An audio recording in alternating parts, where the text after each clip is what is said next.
Você sabe como surgem os vírus? Em meio à atual pandemia da Covid-19, cresce o número de pessoas interessadas em saber como surge um novo vírus ou de onde vem uma nova doença. Muitas vezes, essas perguntas dão origem a várias teorias da conspiração rapidamente disseminadas pelas redes sociais. A hipótese de que o vírus tenha sido gerado em laboratório é um exemplo e já foi negada em um trabalho feito por cientistas dos Estados Unidos, Reino Unido e Austrália. Indo na direção contrária, o Tô Curioso de hoje irá destacar as principais informações sobre esse tema, trazidas pela história e pela ciência, para que você esteja bem informado nas conversas que tiver sobre isso. De fato, há relato de epidemias que devastaram populações inteiras. Vamos citar somente algumas. Em 428 a.C., estima-se que a peste negra de Atenas possa ter matado até 1/3 dos atenienses, na época envolvidos com a Guerra do Peloponeso.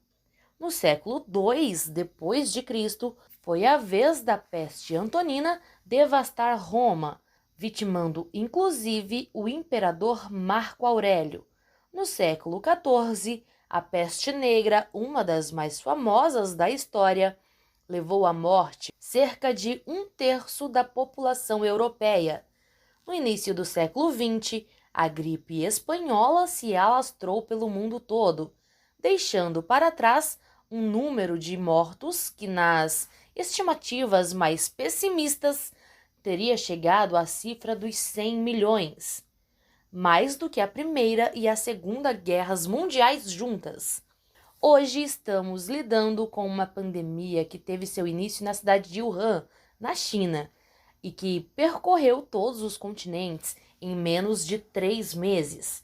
Trata-se de uma epidemia de origem viral, causada por um novo tipo de coronavírus, batizada pelos cientistas como SARS-CoV-2. A doença associada a ele foi nomeada Covid-19. É importante lembrar que nem toda epidemia resulta de um vírus. A peste negra e a tuberculose, por exemplo, foram provocadas por bactérias. Além disso, desde o século passado, os epidemiologistas trabalham com um conceito de epidemia que abrange também doenças crônicas não transmitíveis, como as doenças cardíacas e o câncer. Mas, afinal, como surge um novo vírus? Não se sabe ao certo como surgiu o primeiro vírus. É possível que tenha se originado de uma molécula de RNA, como sugere a teoria dos elementos subcelulares, ou então que através de um longo processo, seres unicelulares tenham perdido várias de suas estruturas, até o ponto em que se tornaram inteiramente dependentes de outras células para sobreviverem. De todo modo, é esta a característica principal de um vírus. Ele é um parasita obrigatório, ou seja, sobrevive e se reproduz somente se conseguir encontrar uma célula hospedeira com a qual possa se ligar. Contudo, isso não ocorre sempre. Pelo contrário, na maioria das vezes, um vírus simplesmente desaparece sem nunca se ligar a ninguém. Em algum momento na história, uma série de mutações levou ao surgimento de um vírus que conseguiu se ligar às células de um morcego e ali se reproduzir. A proximidade entre morcegos levou vários deles a serem infectados por este mesmo vírus, e por muito tempo a situação continuou restrita à infecção dos morcegos. Portanto, mesmo que um ser humano entrasse em contato com os morcegos infectados, nada lhe aconteceria, pois aquele vírus tinha propriedades que não lhe permitiam parasitar seres como os humanos. No entanto, assim como incalculáveis mutações geraram um vírus capaz de infectar morcegos, Outros tantos eventos poderiam ocorrer até que ele sofresse novas mutações que o tornassem incapaz de infectar humanos. Ou seja, quando um vírus de origem animal começa a nos adoecer, dizemos que estamos lidando com um tipo de doença específico, as doenças zoonóticas. Especula-se que no início do século XX, uma ave contaminada e um homem gripado possam ter encontrado com o mesmo porco. O vírus da ave não podia infectar o homem, mas conseguiu contaminar o porco, um animal que, como se descobriu anos depois, pode ser infectado por ambos os vírus, os da gripe humana e os da gripe aviária também. É possível que tenha sido a partir deste encontro triplo que o vírus responsável pela gripe espanhola surgiu, a influenza A, H1N1, uma recombinação do vírus da gripe aviária, suína e humana, que, como se viu, foi bastante eficaz em infectar células humanas. Inclusive, se o nome do vírus lhe soa comum, é porque foi uma variação do mesmo influenza A, H1N1, que tornou a nos assustar quase um século depois, em 2019, com a pandemia da gripe A, ou suína, como ela ficou mais conhecida. Em 2013, foram os morcegos que entraram em evidência. Suspeitos de serem o reservatório do vírus de uma nova doença que vinha causando altas taxas de mortalidade por onde passava. Rastreando-se seu local de origem, foi possível chegar ao sudeste da China, onde no final de 2002, algumas pessoas foram internadas com uma pneumonia atípica. Tratava-se da síndrome respiratória aguda grave, ou na sigla em inglês, SARS, provocada por um tipo de coronavírus, até então desconhecido, batizado como SARS-CoV. A gripe espanhola, a SARS e a atual Covid-19 são exemplos daquilo que chamamos de doenças zoonóticas, isto é, doenças infecciosas cuja transmissão aos seres humanos se dá inicialmente através de um animal. Além das já citadas, poderíamos também lembrar da AIDS, cujo vírus nos foi legado pelos chimpanzés da costa leste africana, e do sarampo, que nos acompanha desde os tempos mais remotos através de um vírus de origem bovina.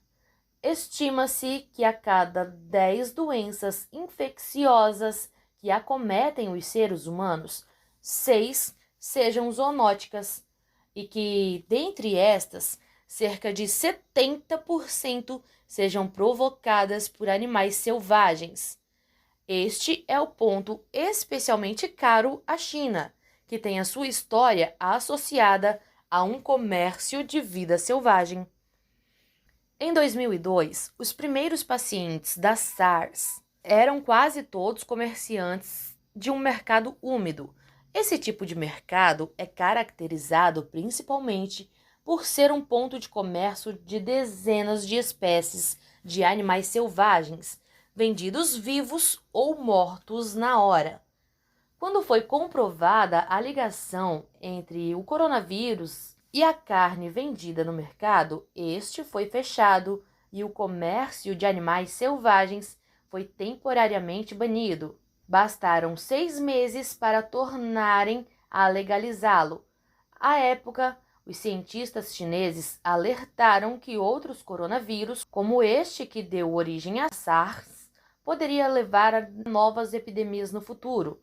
Os mercados úmidos e comércios de animais selvagens foram duramente criticados, acusados de resultarem num grande caldeirão de novas doenças. De fato, 17 anos depois, outro mercado úmido, agora na cidade de Wuhan, seria apontado como o berço do novo coronavírus. Novamente, os morcegos são apontados como os prováveis reservatórios do vírus.